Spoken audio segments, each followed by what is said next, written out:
poi la mette dentro ed è un bellissimo colpo di testa. È un bellissimo colpo di testa che dà il vantaggio alla formazione dell'Arcella proprio allo scadere del tempo. Arvia chiama lo schema, il tocco, attenzione, perde palla, perde palla falso, non trattiene palla. Allora al 24esimo del secondo tempo falso scivola sul terreno di gioco, non tiene il pallone.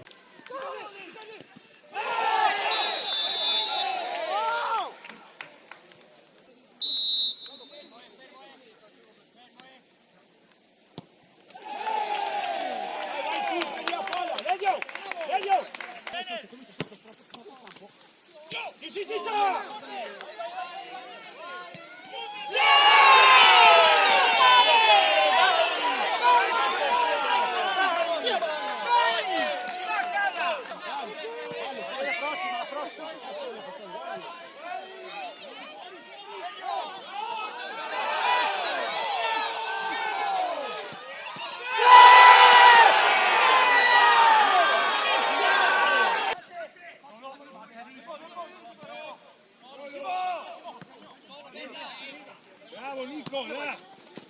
Bravo! Vai, vai, vai su! Vai su! Buttalo!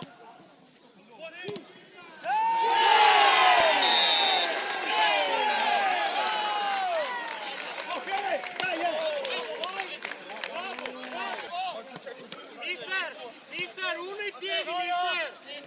Sì, raga! Bravo! Vai, vai, vai! Butta!